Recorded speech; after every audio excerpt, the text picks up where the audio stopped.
Porém Ana não subiu, mas disse a seu marido: quando o menino for desmamado, então o levarei, para que apareça perante o Senhor e lá fique para sempre. E Eucana, seu marido, lhe disse: faze o que bem te parecer em teus olhos, fique até que o desmames, tão somente confirme o Senhor a sua palavra. Assim ficou a mulher e deu leite a seu filho até que o desmamou. E havendo-o desmamado, o levou consigo com 3 bezerros e uma efa de farinha e um odre de vinho, e trouxe à casa do Senhor, a Siló. E era um menino ainda muito criança, e degolaram um bezerro, e assim trouxeram o menino a Eli.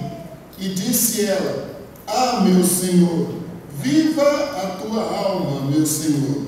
Eu sou aquela mulher que aqui esteve contigo para orar ao Senhor.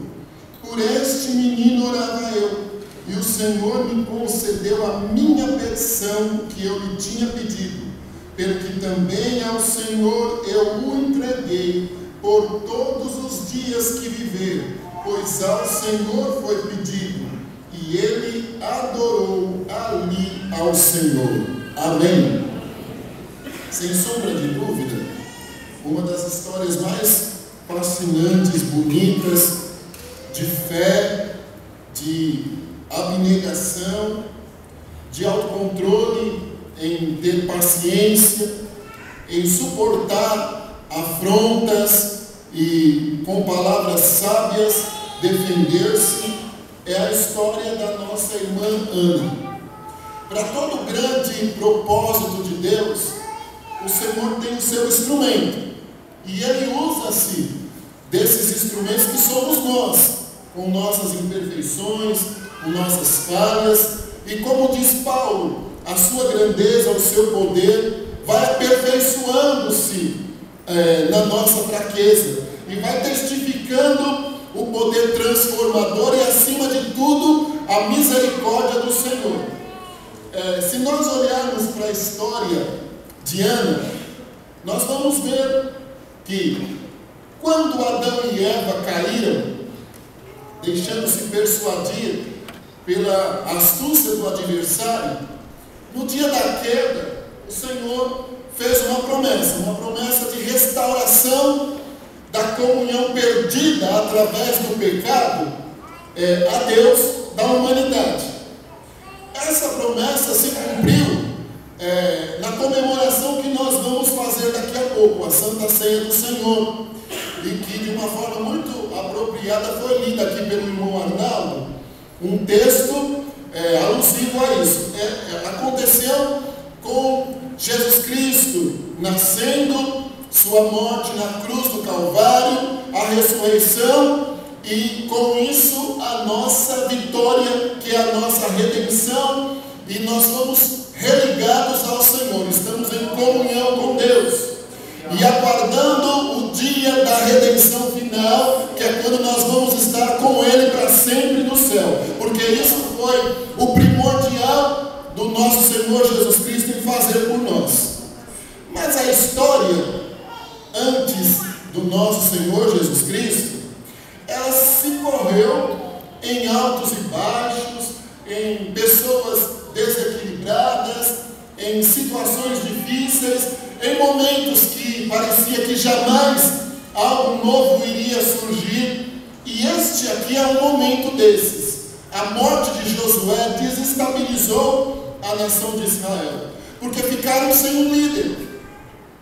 Então cada um fazia o que queria, ficaram à revelia, se deixando levar por nações pecaminosas, vendendo-se a estas nações, fazendo com que as práticas pagãs fossem também feitas por eles. E quando as coisas apertavam, eles se lembravam das gerações passadas e recorriam ao Senhor, clamavam e pediam a Deus misericórdia. Aí o Senhor momentaneamente levantava um juiz. Este juiz, ele ele tomava posição momentânea e era o líder do povo, e eles venciam a nação que eles tinham se tornado escravos das mesmas por deixarem se levar ao pecado. Isso aconteceu, nós vemos Gideão, Débora, Balaque, Jair e outros mais juízes que nós temos lá no livro de Juízes, vários deles, e que o nome do Senhor foi glorificado na vida deles. Mas esta condição não poderia continuar, porque a promessa da redenção ficaria comprometida. Precisava que houvesse continuidade num bom líder, inclusive porque Jacó havia abençoado o seu filho Judá e dito que a sua posteridade seria abençoada e ela iria trazer um momento especial à humanidade, que os seus irmãos iriam louvá-lo, iriam prostrar-se diante dele. Então havia uma promessa intrínseca nisso, que era o nosso Senhor Jesus Cristo. Dessa tribo brotaria a redenção. Os anos se passando e a coisa um tanto quanto comprometida. Porém, em meio a toda esta perdição, algumas pessoas permaneceram fiéis ao Senhor, algumas famílias permaneceram fiéis ao Senhor. E uma dessas famílias era Elcana, um homem fiel a Deus, que não se deixou levar pelos pecados da época e que continuou servindo ao Senhor, subindo anualmente a Siló e ali realizando o seu sacrifício anual com a sua família, e isto agradava ao Senhor. Elcana tinha duas mulheres, uma se chamava Penina, esta tinha filhos, a outra se chamava Ana e ela não tinha filhos. Ana era uma serva de Deus dedicada ao Senhor, um instrumento de Deus guardado para um momento especial.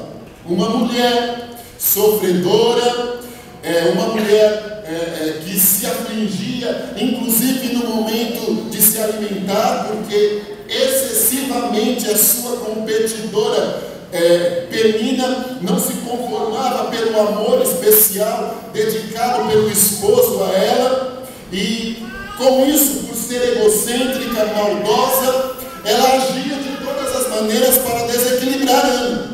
Nós não sabemos quantos anos se passaram em que todos eles Ana subia ao templo, não tinha filhos e ali sofria calada as agruras que esta mulher provocava. Deus conhece a nossa limitação. Ele sabe até onde nós vamos suportar uma prova. E quando nós estamos sendo provados, nós precisamos estar atentos aos momentos de prova, porque para toda grande prova que passamos, é porque no final há um projeto especial de Deus para aquilo, para que o nome do Senhor seja glorificado, para que os demais vejam a fidelidade do Senhor. Em alguns instantes Ele nos submete a provações, como a palavra do Senhor diz: como ouro nós somos provados no fogo, para que a veracidade da nossa fé seja testificada aos demais. E Ana tinha sido privilegiada por Deus. Irmã, como hoje é um dia especial, pegue a luta que você está passando, ao invés de questioná-la, de murmurar, de dizer que o Senhor te abandonou, de se achar uma pessoa que não merecia tamanha angústia ou tamanha prova, enxergue a fidelidade de Deus nisso. No final da história, um grande propósito de Deus para você e para a sua família também. Aleluia! Deus olhou em Ana e viu condições de usá-la para uma mudança na história de Israel. Deus tem olhado em ti, minha querida, e tem visto condições de usar a tua vida para mudar a história da família, da congregação, da cidade, do estado, da nação, do mundo, porque o Senhor é poderoso para isso. Aleluia! silêncio. Mas há dias que são dias decisivos e que parece que nós levantamos mais ousados. E o Espírito de Deus nos impulsiona a tomarmos uma posição categórica, definitiva. E este dia aconteceu num dos anos que a família desceu a sacrificar. Ana não suportou a provocação de Penina, e após a refeição ela subiu ao templo e foi orar ao Senhor. A oração é a chave que abre qualquer porta. Ana foi orar ao Senhor. Você já notou que em alguns momentos, principalmente os de luto, parece que a nossa oração, ela é uma oração mais incisiva, e que ela consegue brotar de dentro da alma, e que parece que nós tomamos uma posição, e como dizem por aí, levantamos com o pé direito e aceitamos aquilo como uma batalha e uma guerra, sabendo que o Senhor é conosco, e vamos mostrar a Ele a necessidade. Foi o dia que Ana tomou a posição, foi ao templo, à casa do Senhor, começou a orar ao Senhor, chorando, com a alma amargurada, com o coração apertado, abatido, extremamente angustiada, e orando ao Senhor. Ana fez um voto, que se o Senhor desse a ela um menino, ela daria aquele menino para o Senhor. Deus precisava de alguém para continuar a cumprir o que Ele tinha prometido. Ele aceitou aquilo. Deus vai aceitar o seu desafio hoje. Entendam bem essa aplicação, porque ela inclusive é perigosa, até teologicamente falando. Mas o Senhor vai aceitar. Ana tomou uma decisão e disse: se o Senhor me der, eu vou dar a tua casa. Deus precisava de um homem para cumprir o que Ele tinha falado. Eli era o sacerdote da época. Ele estava um tanto quanto comprometido na comunhão com Deus, porque concordava com as falhas da sua família, dos seus filhos, e isto o distanciou do Senhor. Precisava também ser substituído para que Deus desse continuidade ao projeto dele. Quando ele viu Ana sem força mais de orar, só mexendo os lábios e chorando, como era após o almoço, ele diz assim: bebeu muito vinho, está embriagada. Quando o Espírito de Deus se distancia de uma pessoa, ela não tem mais discernimento para nada, perde por completo a noção das coisas. E este homem não tinha noção mais das coisas. Por isso que ele olhou para aquela mulher e julgou pelo que viu. Ainda bem que o Senhor nosso Deus disse para este menino Samuel que ele conhece o interior. Nós olhamos para o que está fora, mas o Senhor conhece lá dentro a intimidade, a verdade, a integridade. O Senhor conhece. Por isso que nós precisamos ficar com Davi: eu não tenho que me possa fazer um homem, porque o Senhor conhece a minha essência verdadeira. Quando nós não devemos, nós não temos medo do que dizem a nosso respeito ou pensam, porque nós sabemos que o Senhor é conosco. Aleluia! Cantem da graça. Cantem da graça. Ana tinha esta convicção. Ela não contou para o sacerdote o que estava acontecendo, não. Foi se defender das afrontas que ele havia jogado sobre ela, das palavras pesadas que ele tinha falado. Ela disse: não, a serva do Deus Altíssimo está amargurada de espírito, aflita, e aqui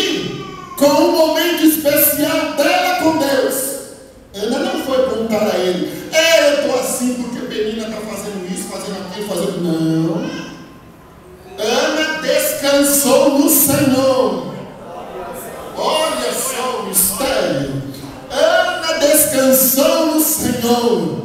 Ela disse que estava amargurada, aflita, abatida e que Deus tinha conhecimento de causa. Ana não disse para ela: fica quieto que eu estou fazendo um voto para o Senhor. E nem disse para ela: você não me conhece, para ele: você não me conhece. Ou até mesmo poderia dizer: eu estou fazendo um voto, Deus pode mudar a história de Israel, te tirar do lugar que você está. Não! Ana disse que estava abatida, amargurada de espírito. Aí ele mudou.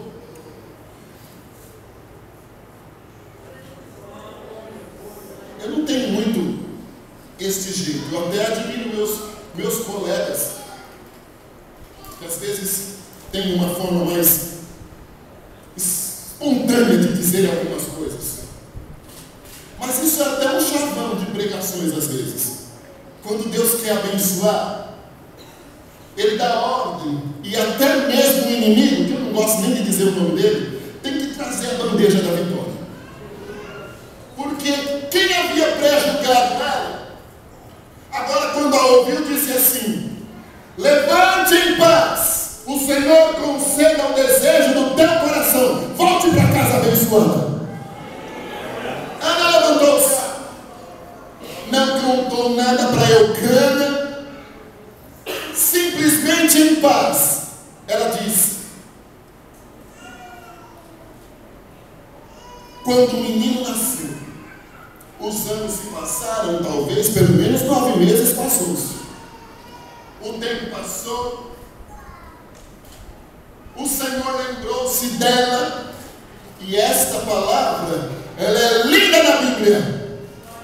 É um dos maiores paradoxos, porque a memória de Deus é inapagável, e diante dele é registrado o livro de crônicas que fala: desde o momento, Davi disse assim: conforme eu era no ventre, o Senhor já me conhecia. Quando Jeremias foi questionar a chamada, ele disse assim: você nem formado ainda era, eu já havia te escolhido. Quando saiu da madre, eu já te constituí como profeta. Mas aqui, a Bíblia diz que o Senhor lembrou-se de Ana. Deus foi ao livro, ao memorial, e viu aquele voto, porque havia chegado o dia de mudar a história de Israel. Ei! Escute essa aí. Lá nas alturas, o Senhor Jeová está dando uma olhadinha nas tuas orações hoje. Lá nas alturas, o Senhor Jeová vai lembrar-se do que você tem dito a Ele, ou do que Ele tem dito a ti como promessa. Deus lembrou-se de Ana, visitou seu ventre e nasceu o menino Samuel. Pedido respondido, oração respondida, como queiram. É o significado do nome do menino. Chegou o dia de voltarem a cumprir aquelas normas que havia na época. Subiu Eucana, um ano, o menino continuou em casa com Ana, porque ele ainda mamava, e ela disse ao Senhor que até quando ele desmamasse. Não sabemos com quanto tempo Samuel desmamou. Ela ficaria sem subir ao templo para sacrificar ao Senhor. Quando o menino desmamou, chegou o dia da vitória. Lá estavam reunidos para o sacrifício anual, com os bezerros e tudo que era necessário para tal. Ana, Eucana, Penina, os filhos de Penina, e ali, o sacerdote comprometido. Quando Ana chegou ao templo com o menino, ela disse a ele: eu sou aquela mulher que algum tempo atrás estive aqui. Eu orava por esse menino. Você me julgou como embriagada. Eu não te disse nada, mas eu orava por esse menino, Por esse menino eu orava e o Senhor concedeu o desejo do meu coração. E eu vim aqui pagar o meu voto. Vamos sacrificar ao Senhor. Porque hoje eu devolvo ao Senhor o que Ele me deu. O menino. Samuel foi apresentado, dedicado ao templo. Não voltou mais com Ana anualmente, ou de tempo em tempo ele recebia a visita da mãe, ou ia visitar a mãe como queira. Mas ele continuou no templo. Mas um detalhe: às vezes nós até decoramos o Salmo 23, eu tenho ele decorado. Um dos versos diz assim: preparas uma mesa perante mim na presença dos meus inimigos. Unges ali a minha cabeça com óleo. E o meu cálice o Senhor faz transbordar. O cálice da vitória. Lá estava a mesa preparada. A vitória de Ana foi Samuel. Samuel foi profeta, sacerdote e o último dos juízes. Samuel foi quem ungiu Davi para que a promessa messiânica se cumprisse na linhagem de Davi. Por isso que o cego gritava: filho de Davi, tem misericórdia de mim, reconhecendo que Jesus era o Messias prometido e aguardado a redenção de Israel. Mas para que isso acontecesse, viu, irmão? Hoje é o Dia Internacional da Mulher. Uma mulher pagou um preço alto, Ana, mas foi fiel ao Senhor. E Deus honrou ela. Aleluia. Você não sabe o que Deus tem contigo, o que Ele pode fazer contigo, com o teu filho, com a tua filha, com a perseguição e a luta que tu estás talvez passando hoje. Você não sabe enxergar os pensamentos do Senhor, são bem superiores aos nossos, os caminhos dele são bem maiores do que os nossos. Suporte em silêncio as aflições do tempo presente, porque em nada podem se comparar ao que Deus tem preparado para nós. Paulo já dizia isso. Suporte em silêncio, porque a tua vitória é que vai mostrar quem tu és de verdade. Não precisa se autoflagelar, não precisa se auto-justificar, se desesperar, achar que o Senhor não está te enxergando, que tu és mais provada do que a companheira do lado. Há um Samuel gerado ou que vai ser gerado, e aí aplique, não propriamente uma criança, se necessário for, será. A história de Israel mudou, porque uma mulher pagou um preço de lágrima, de choro, incompreensão, afronta, zombaria. Zombavam da coitada. A pior coisa que tem é você passar nervoso no momento da refeição, porque esse momento é sagrado. Mas era nesse momento em que ela receberia uma pequena recompensa por não ter as crianças com ela, que ela excessivamente levava agulhadas, mas está aí. Entenda Deus, entenda o Senhor. Ei, que este dia, que é comemorado, uma data importantíssima, fique na memória da tua mente, irmão. Deus lembrou-se de ti. A tua vitória vai mudar a história. E o Senhor vai ser glorificado. A tua vitória faz parte da continuidade de uma grande promessa. Ou sem ela não haverá condições de uma grande promessa acontecer. Se Samuel não nasce, não teríamos uma história tão bonita dessa na sequência. Quando ele sobe para ungir Davi, quando ele se torna o juiz, quando ele entra para a linhagem de Levi, se torna o sacerdote no lugar de Eli. Ei, Deus tem coisa grande para você. Suporte em paz o que está acontecendo hoje, porque amanhã a tua vitória será uma grande conquista, será um grande marco na história, e Deus há de ser louvado. Amém?